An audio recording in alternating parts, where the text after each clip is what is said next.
Hi everyone! Have a nice day! For today's video nga ay samahan nyo kaming puntahan naman natin ang isa sa pinakamagandang amusement park dito sa Netherlands. Ang tawag dito ay ang Toverland.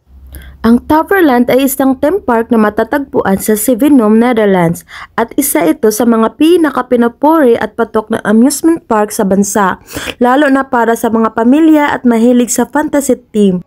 And for today's gala nga ay kasama natin ang isa sa kaibigan ng aking boyfriend na si Kevin.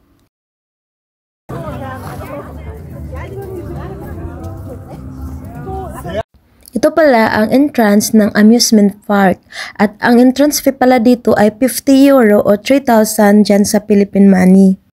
At pagkapasok mo pala dito ay makikita mo agad yung map kung dyan mo makikita yung mga activities na pwede mong gawin dito sa Toverland. At sobrang laki nga nito at open sila ng alas 10 ng umaga hanggang 9 ng gabi. Jan, come here. Yes, my love. And penny machine. And what is the purpose of that, Mahal? Press this. Wait, I press it. And now turn the wheel. Turn it, turn it, turn it, turn it.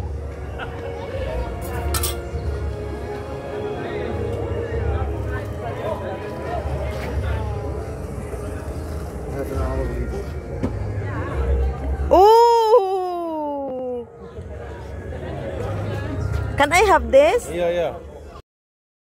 At ang unang rides nga na sinakyan namin ay ang wooden roller coaster. Sobrang nakakatakot siya pero carry lang dahil kasama ko naman ang aking boyfriend at may tiwala naman ako sa kanya na di niya ako pababayaan. At dahil nga tamad kaming magbasa ng maps ay si Kevin na lang ang ginawa naming tour guide.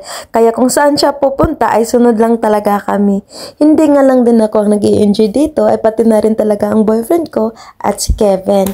Talaga namang napaka-best experience ito sa amin. Kahit sobrang mahal ng ticket ay super worth it naman. Dito nga sa Toverland ay maraming indoors at outdoors attraction para sa lahat ng edad. May mga soft play areas at interaction areas na perfect para sa mga bata. Madalas itong pinupuntahan ng mga pamilya dahil sa balance and thrill at family fun.